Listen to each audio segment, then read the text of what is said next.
another video. In this video, I wanted to bring you a little bit of a class guide and look a little bit into the Wizard.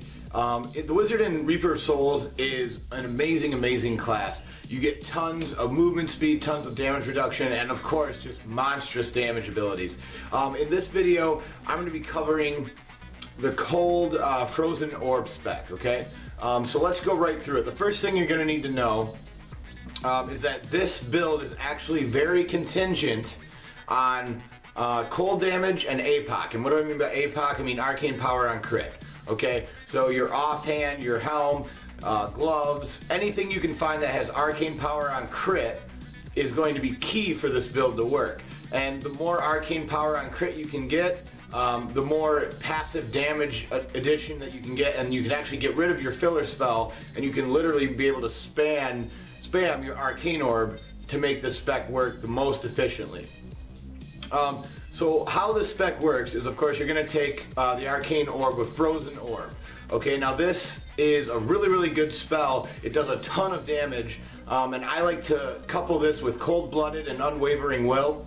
And the reason that I like to do that is because obviously the cold and frozen enemies take a ton more damage, and that's obviously huge, as that's what we're mainly doing. Also, the way that the Frozen Orb works is it stacks cold damage on top of the mob, so the mob takes more damage. And when you use Black Hole as your other main spell to kind of suck everything in, if you use the Frozen spec in Black Hole, what you're going to get is everything's going to get sucked in, and up to 8 charges will take a ton more damage. So you're going to suck everything in and then spam those arcane orbs onto the enemy mobs, and you will see just a monstrous damage increase.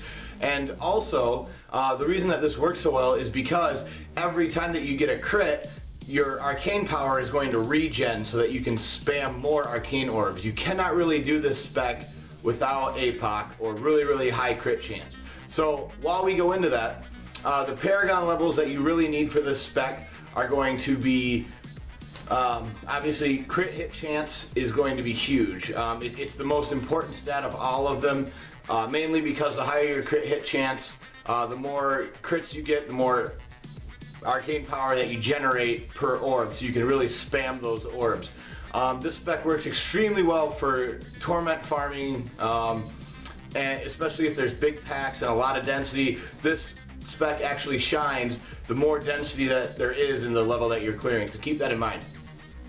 The other spells that you'll probably be using for this, if your APOC is a little low, you know, use your filler spells. So your primary spells, you can use Spectral Blade with Frozen, you can use the Glacial Shard.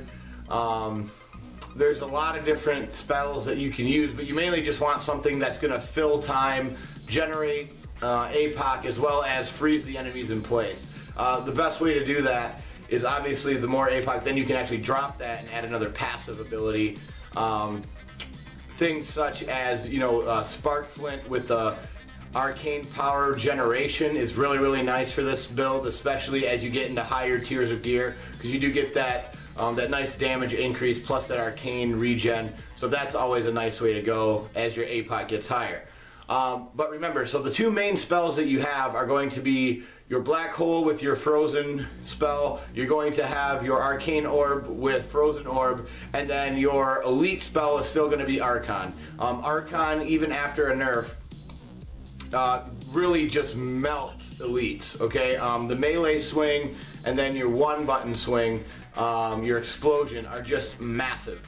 They do an insane amount of damage, and it's super good to have, especially for those elite mobs or those end bosses. If you're doing rifts, all that stuff, this spec will really shine with that Archon for when you need it. You know, when you get into that situation where you go, uh-oh, things are on top of me, I need to die quick. So that's going to be your 3 main spells. The other options, like I said, teleport I find to be very useful because of the movement speed, obviously teleport being the fastest way to get anywhere. And then Ice Armor with Ice Reflect. Now I think that this might get nerfed. And the reason it might get nerfed is very simple, is the proc chance is ridiculously high to the point where enemies have a very, very hard time hitting you. Even in Torment 2, as long as I wasn't standing in anything, I didn't die. I could really kind of get rid of a lot of my toughness and just get smashed in the face. And as long as I wasn't standing in abilities, as long as I didn't get jailed or walled in poisons, I was pretty much okay. Because I didn't really take much physical damage due to things like dominance. Even after the nerf with dominance, still a very, very great spell and great passive ability, especially if you're farming a ton of mobs. You keep that 10 stack of armor up. It's really, really key. So while we're talking about those, let's talk about our passives. What are we going to be using for those? Obviously, I like Cold-Blooded for the Frozen Orb spec. It makes sense. You'll see why. I like Dominance just for survivability more than anything. If you proc that on top of your, Ice Reflect, it's very, very good. They synergize extremely well. You shouldn't have much of a problem living. And then the other one that I like is Unwavering Will. So what that one is when you stand still, you gain 20% armor, or all res 10% armor and 10% damage.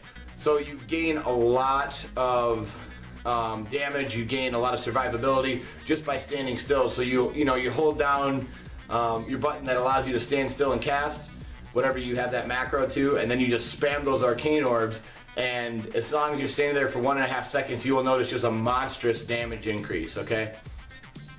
It works really, really well, and again, it'll keep you alive and will increase your damage and survivability as you stand there. So it's not something that you really need to move out of. Again, your biggest problems that you're gonna run into is any elite packs or bosses that have things like poisons or jailers with Molten. Any combination where they're gonna stun you and stuff or keep you in bad abilities. That's really the only thing that should really kill you.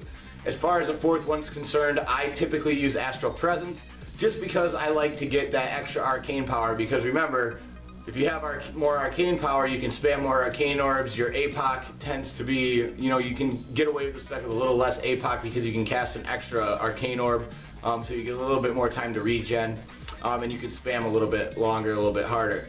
But yeah, guys, it's a really, really fun spec. Again, this is more of a high-end spec, not really a starting out level 70 with no legendaries.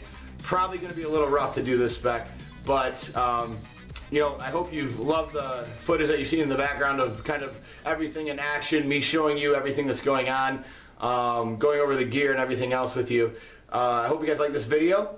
And of course, I'm going to be making more on the different specs, because remember, Reaper is all about the gear and seeing what affixes and what little nuances you can get that work together and synergize well with spells. But the Frozen Orb spec I have found to be extremely powerful in the beta, and I really hope it makes it to live, because it is an amazing, amazing spec, and you're going to really be able to pump out a lot of deeps and farm very, very quickly using this build. So I hope you guys like this one.